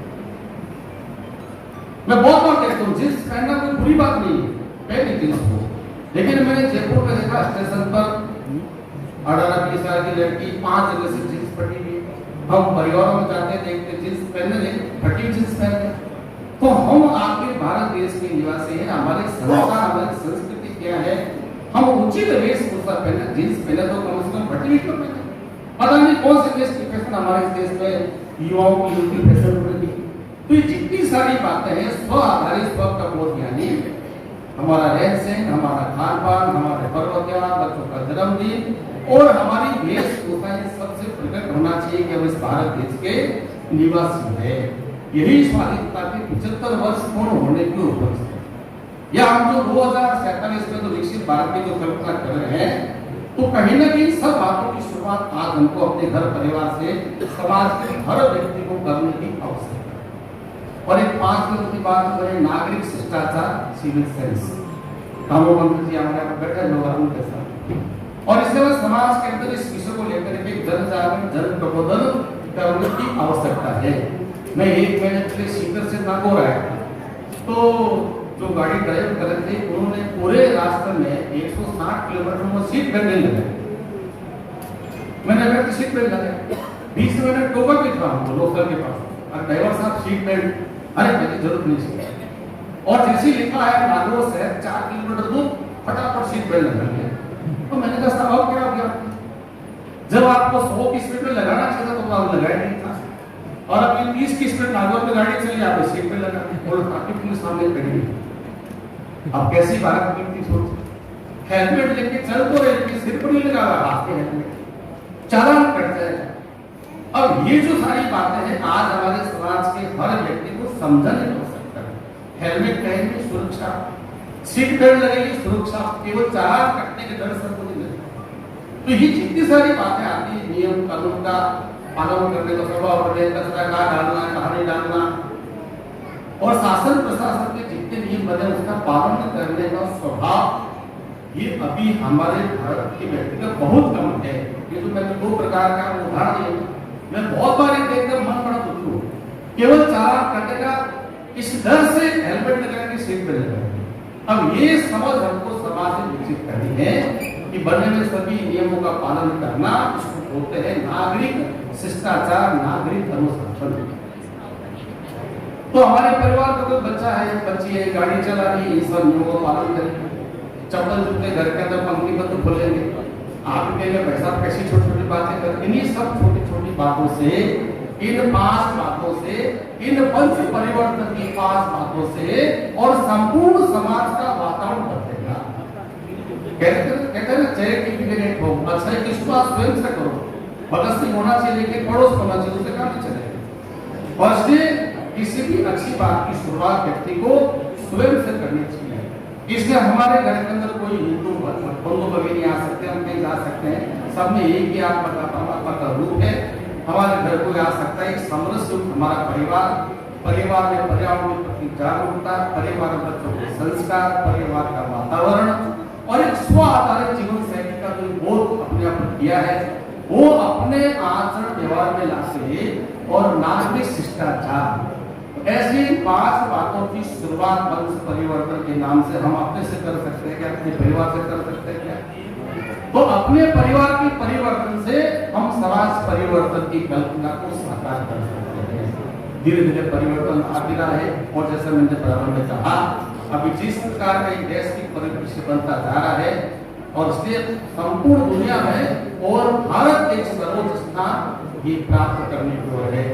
सदैव सुदर्शन जी 2002 में 4 बोलते थे, 2011 के बाद में युग संधि काल और भारत के भाग्योदय का समय प्रारंभ होगा। और ऐसा लगता है कि उन्होंने जो उसमें वाणी बोली थी, उन्होंने जो कहा था वो आज सत्य होते हम सब जानते हैं कि आज 2025 में और भारत का जिस प्रकार का स्थान तेज गति से बनता जा रहा है, वह दिन दूर नहीं जब हम फिर से भारत देश को विश्व गुरु के स्थान पर आरूढ़ होते हुए अपनी आपस में देखने वाले हैं। और आवश्यकता है हमको समाज की जो सर्जन शक्ति है, समाज की सर्जन शक्ति को सक्रिय करके सबको अपनी अपनी भूमिका और वो दायित्व निभाएंगे तो निश्चित रूप से बड़ा परिवर्तन अति शीघ्र हम सब लोग देखने वाले हैं। ये प्रकार संकल्प में आगे बढ़ते जाएंगे, हिंदू राष्ट्र का गौरव हो जगती में प्रकटाएंगे। यह एक विश्वास संकल्प करके चले। और मेरे को आज के इस कार्यक्रम में आपने मंच ये अवसर यहाँ की शाखा ने प्रदान किया, उसके लिए आप सभी को बहुत बहुत धन्यवाद। जय भारत, जय हिंद। एक बात कल्पना करनी है आपको 1 सेकंड के लिए, जब वो साइकिल नहीं बनी थी, अगर उस समय आप होते तो आप कल्पना कर लेते क्या कि एक पहिया आगे रख के और एक पहिया ऐसे पीछे रख के और आदमी चलाएगा और आराम से दौड़ेगी साइकिल 100-125 की स्पीड तक। कोई आपने से कल्पना कर सकता था क्या? थोड़ा सा निवेदन है, अगर उस समय जिसने साइकिल बनाई वो भी अपनी तरह ही सोच लेता तो क्या होता? परिवर्तन का दौर है, सोच को दिशा देनी पड़ेगी। दूसरी बात और होती है, वो मेरी घर से जुड़ी हुई है, पर क्योंकि वो नागौर की हमने क्या लगता है कि कहानी में चैंपियन हूँ सुनाया जाए, तो मैंने कहा कहानी तो सुना के जाओ। एक सेठ जी थे, बहुत तगड़े सेठ थे, आज से 100 साल पहले की बात है। अच्छे सेठ थे, नागौर की बच्चे हम कहा बच्चे सेठ, इसलिए नागौर में सुना। सेठ जी के पास एक महात्मा जी आए। महात्मा जी ने कहा कि मैं जगन्नाथ जी के दर्शन के लिए जा रहा हूँ सेठ जी, मेरे को 8-10 दिन ऐसा दे दो कि साल 1.5 साल लगता है, अगले गांव तक पहुंचो, तब तक की भोजन की व्यवस्था हो जाए। संत के पास पैसा तो होता नहीं है, जैसे कोई भी महात्मा होता है उसको अर्थ से कोई मतलब नहीं होता है। तो सेठ जी ने देखा कि जगन्नाथ जी के जा रहा है, मैं तो रोज इतना व्यापार कर रहा हूँ, पैसे कमा रहा हूँ, मेरे पास इतना टाइम होगा नहीं, 100 साल में गाड़ी और हजार तो थे नहीं जो उसने चला जाए। उसने देखा इसको थोड़ा दे देते हैं कुछ और 8-10 दिन का भोजन उपलब्ध करा दिया। ऐसा खराब ना हो, ये खाले रास्ते में साथ में 100 का नोट दिए। बड़े सेठ थे, आज 1 करोड़ रुपए से ज्यादा होंगे कि ये मेरी जगन्नाथ जी को भेंट करते हैं। चल दिया अपने भोजन करता है, ईश्वर का नाम लेता, चलता चला गया। रास्ते तो उसे गए, दीन दुखी मिलते गए, कोई भूखा था, कोई प्यासा था, कोई रूढ़ था।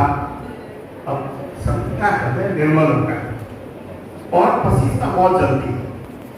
उसने देखा मेरे पास तो पैसे हैं नहीं, लेकिन इसको भोजन देना बहुत जरूरी है, मेरा भोजन तो पहले दिन खत्म हो गया इन सबके साथ मांगते मांगते।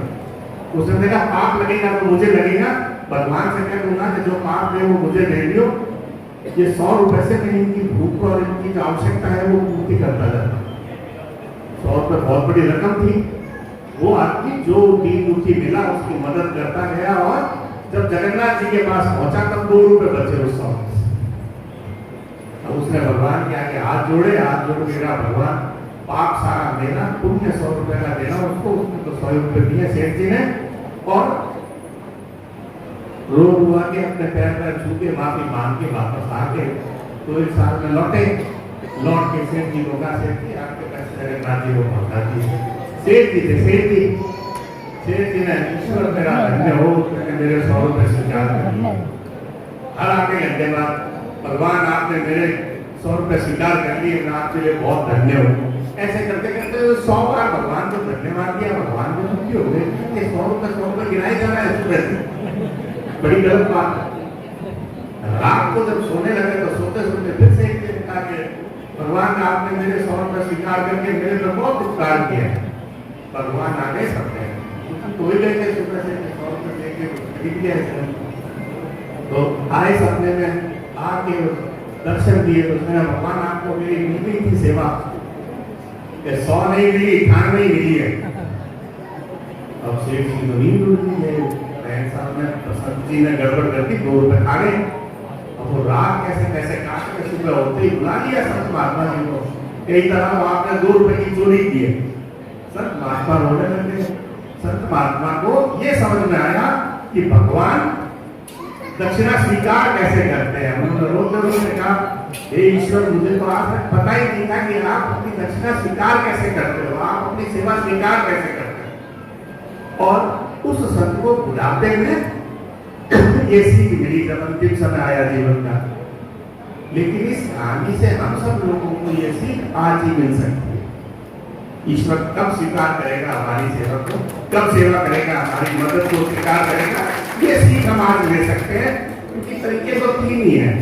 एक आदमी आपको मिले कि मोड़ के आगे खड़ा है, आगे जा नहीं सकते तो आप उसकी बात समझ के आ जाओ।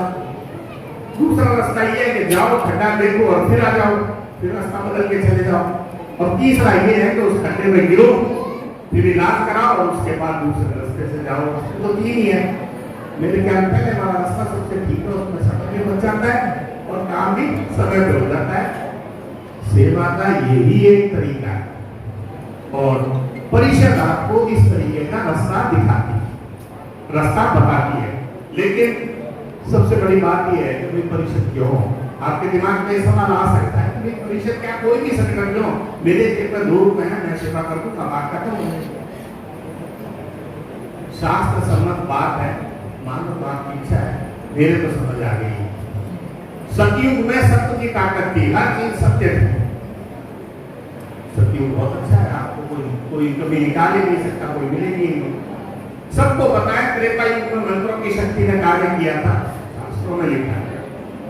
द्वापर में शस्त्रों की शक्ति ने काम किया था, इंद्रास्त्र, ब्रह्मास्त्र, पता नहीं किस तरह के कितने तरह के नागास्त्र, बहुत सारे। बुजुर्गों ने, समझदार लोगों ने, जो हमारे मनीषी थे, जैसे आज योगेंद्र जी हैं, अपना परिवार त्यागा, सब कुछ त्यागा और लग गए समाज सेवा का और राष्ट्र निर्माण में। ऐसे लोगों ने यह बताया है कि संघे शक्ति कलयुगे, कलयुग की शक्ति संगठन में नहीं हो, तो संगठन में तो जाना पड़ेगा। अब भारत विकास परिषद में क्यों? एक लाइन में बताऊंगा क्योंकि 10 मिनट है मेरे पास। भारत विकास परिषद में इसलिए क्योंकि भारत विकास परिषद एक अनुगामी संगठन है आरएसएस का, जिसके लिए क्या कहा जाता है? कहा जाता है क्या?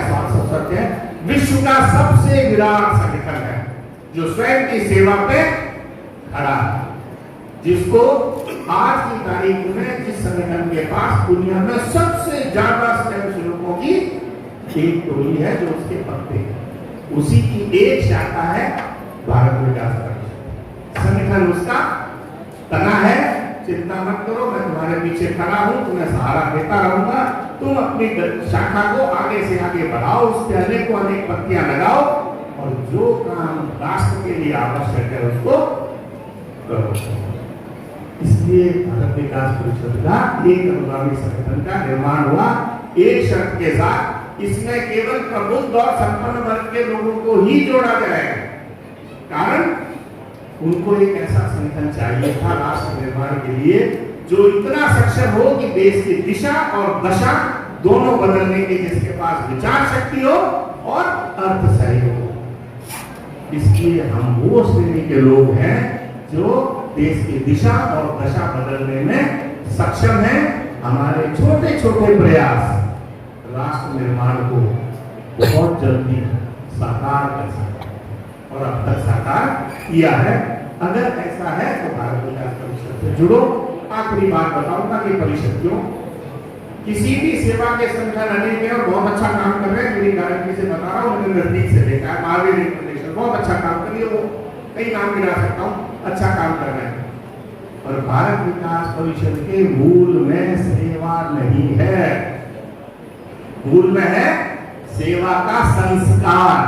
हम किसी व्यक्ति को एक समय का भोजन देकर के अपनी तीसरी नहीं करते, हम उसको भोजन कमाने की विद्या सिखा करके जीवन भर भोजन करने की और लोगों को कराने की शिक्षा दे करके अपनी तीसरी मानते हैं।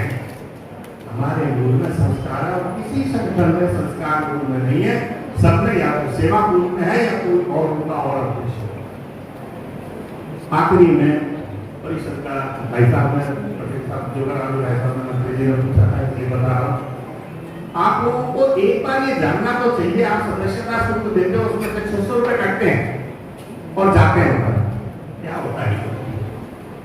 लेह लद्दाख में जब त्रासदी आई थी तो सारे शिक्षा मंदिर बनाने की पुनर्निर्माण की जिम्मेदारी भारत विकास परिषद ने पूरी की थी।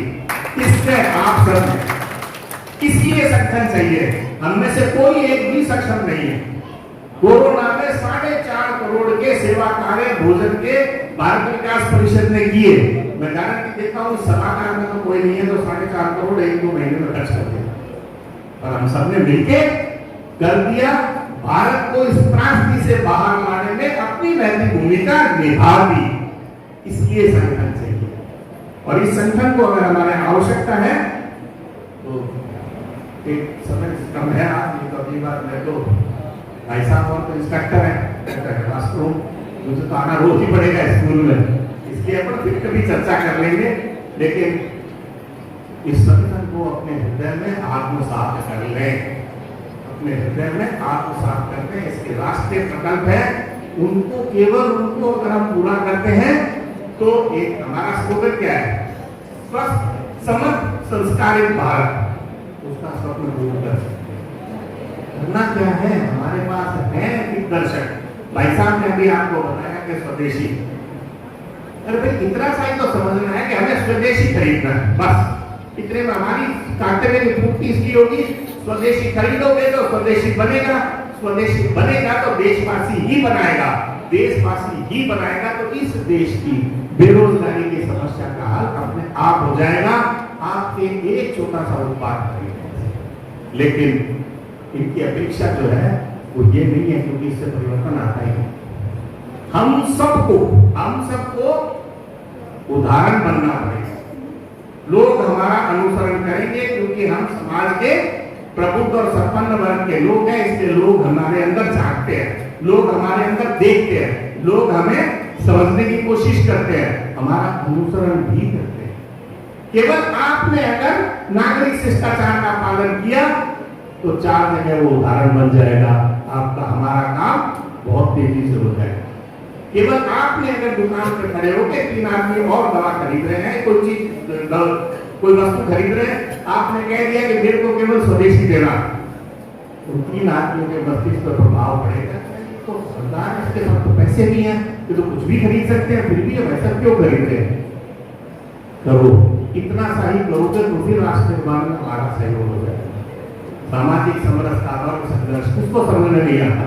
हम सब तो उस श्रेणी के लोग हैं, हमको तो समझ आता ही आता है, और अगर आता है तो राष्ट्र निर्माण को करना पड़ेगा। अंत में एक और कह दूं, सहयोग दोगे तो गर्व होगा, सहयोग दोगे तो गर्व होगा, नहीं तो दर्शक की भूमिका में कहलाए जाओगे। भारत तो विश्व गुरु बनेगा। इन 5 परिवर्तनों से, केवल इन 5 परिवर्तनों से भारत विश्व गुरु की श्रेणी में अपने आप चला जाएगा। हमारे पास है वो शक्ति। 100 में से 65 युवा पूरी दुनिया के भारतीय हैं, 35 में अमेरिका, रूस, चीन, जापान बचे हुए सारे देश है। युवा शक्ति हमारे पास है, उसको विषय तो नहीं है, उसको इतना ही तो करना है कि जो आप करो वो सीख ले करके। तो देखो सीखने वाले अपने आप का अनुसरण करेंगे। हमें अब ये एक करना है। कल सुबह जब हम सो के उठे, नहाओगे तो बहुत अच्छी बात है, क्योंकि नहाना तो है ही आपको, नहाओ आपकी मर्जी है। आग से उठ करके जमीन पर बैठ करके ईश्वर का नाम ले करके एक बार मनन करना। इस पावन धरती पर मैंने जन्म लिया है, इस समाज ने मुझे पाला पोसा है। अरे जैसी धरती हमको मिली थी, अपने बच्चों को वैसी को देकर के जाए, वैसी तो लौटा देना जैसी हमें मिली थी। ये हमारी नहीं है, किराएदार है हम। इससे पहले हमारे पिताजी थे और अब कभी हमारे बच्चे होंगे इसके रखवाले, तो हम उस धरती को वैसे देते ही थी। छोटे छोटे काम परिषद को करने हैं, परिषद को निर्देश, ये इसको ऐसे कह सकता हूं कि आप लोगों को जगने का तरीका हमारे पास है। ऐसे योगेंद्र जी भाई साहब जैसे लोग जो हमें जगाने का काम कर सकते हैं, तो जो जगा हुआ आंख बंद करके पड़ा है कोई जगा सकता है क्या? परिषद तो ऐसी नहीं होगी। एक बार थोड़ा सा बता दो, पीछा छुड़ाना है तो फटाफट बता दो। आज के बाद हम कोई अपने आप से झूठ नहीं बोलेंगे, हम अपने आप से वादा करेंगे। राष्ट्र के प्रति मेरा दायित्व है, समाज के प्रति मेरा दायित्व है, और मैं रोज एक ऐसा काम जरूर करूंगा जिससे मेरा समर्पण मेरे राष्ट्र की तरफ दिखाई दे, लोग आपको अनुसरण करेंगे, मेरी गारंटी है। और हम राष्ट्र को बदलने में महती भूमिका निभाएंगे। 30 सेकंड में अपनी आखिरी बात कह देता हूं। सतयुग के बाद त्रेता आया, त्रेता के बाद द्वापर के बाद कलयुग के बाद क्या आएगा? क्या आएगा? सतयुग अगर आएगा तो उसकी नींव कलयुग में रखी जाएगी, और कलयुग में रखी जाएगी तो हम में से ही कुछ लोग होंगे जो उस नींव को रखेंगे। हम में से कुछ क्यों, हम क्यों नहीं, परिषद क्यों नहीं, हम उस नींव का शुरुआत करेंगे और अपने इस जीवन से प्रयाण करते हुए उस नींव को इतनी सुदृढ़ करके जाएंगे कि भारत केवल विश्व गुरु नहीं बनेगा, सतयुग का निर्माण प्रारंभ करके जाएंगे हम। जब हम आए थे जगत में, जगत हंसा, अब रोए। ऐसी करनी कर चलो, हम हंसे, जग रोए। शेष अगले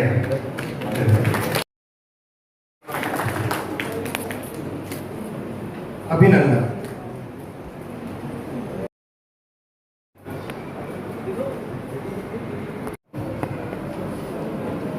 वंदे मातरम। आज नागौर शाखा का दायित्व ग्रहण समारोह में हमारे निवेदन पर आप सभी पधारे, इसके लिए मैं अध्यक्ष के नाते आप सभी का हृदय से आभार प्रकट करता हूं। माननीय मंत्री महोदय हमारे बीच में मुख्य अतिथि के रूप में पधारे, इसलिए धन्यवाद। मुख्य वक्ता श्री योगेंद्र जी का भी आभार। आपका मार्गदर्शन सदैव हमें प्रेरणा देता रहेगा। एक बार पुनः सभी का आभार। और जो सभागार में बैठे हैं, जो संस्थाओं के पदाधिकारी को निमंत्रण से हमारे पधारे हैं, उन सभी का मैं आभार व्यक्त करता हूँ। नागौर शाखा का दायित्व ग्रहण करेंगे। वंदे मातरम। जय हिंद, जय भारत।